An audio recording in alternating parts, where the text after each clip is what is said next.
Bullets and blood mark a serious escalation in the standoff in Myanmar. The generals crack down on protesters, but is the tide turning? This is Inside Story.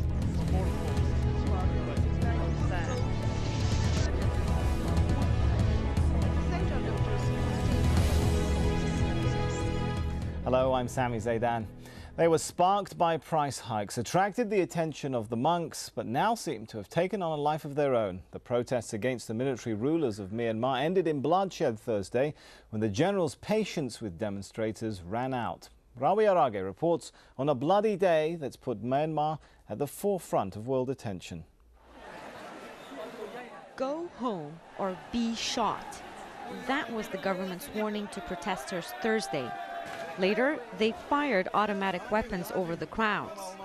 Sources continue to disagree, but it's reported several people have been killed and hundreds arrested in protests across Myanmar. Thousands are still demonstrating. The United States and the European Union have condemned the attacks and are calling on Myanmar's military leaders to talk to the protesters. But Myanmar's few allies are calling for restraint.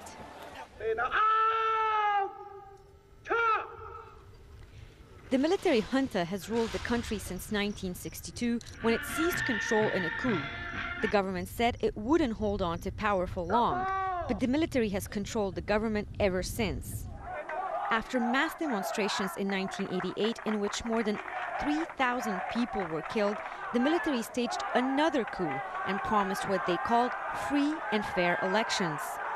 That vote 2 years later gave dissident Aung San Suu Kyi's National League for Democracy an overwhelming victory. But the military rejected the results, and General Than Shwe has ruled the country for more than 15 years. In 1991, Suu Kyi won the Nobel Peace Prize for her non-violent efforts to bring democracy to her country. But she couldn't accept the award in person.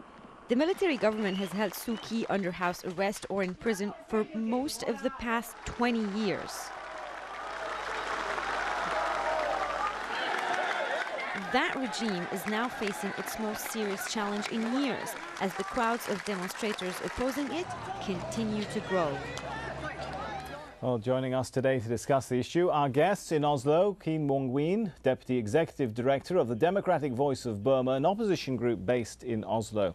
In London, Pascal Coussoy, an exiled author from Myanmar. And in Brussels, Andrew Strawline, Director of Media and Information at the International Crisis Group. Thank you for all of you for joining us. If I could start with Mr. Strawline, the question that begs itself at the beginning, is this the end of the military government?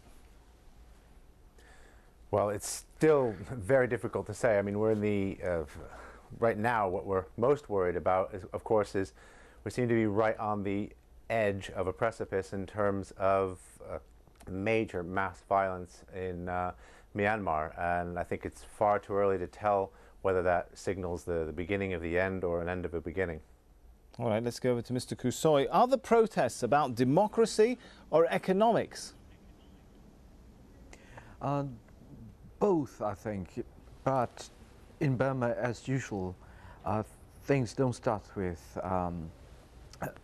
things don't change with political objectives, but they always tend to have these small things like a brawl in the tea shop or this kind of protest against price hikes and small incidents. Burmese politics is a bit like the earthquake, and it tends to be very innocuous at the beginning, and then it tends to get the speed as it goes along. All right, Mr. Ween, if I could get your input on things. With political parties suppressed and monks, at least some of them now apparently trapped in monasteries, who's mobilizing the masses? No, there is no real leaders. Of course, there are leaders who have in the opposition movement, but for this particular demonstrations, there is no real leaders.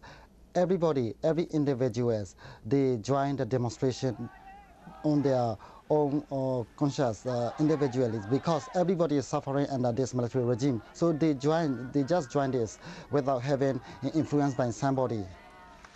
All right, no clear leaders, as you say, but Andrew Strawline, what are the demands? Are there any clear indication of demands? Are there any clear indication or prospects of perhaps an organizational structure emerging? What do you think?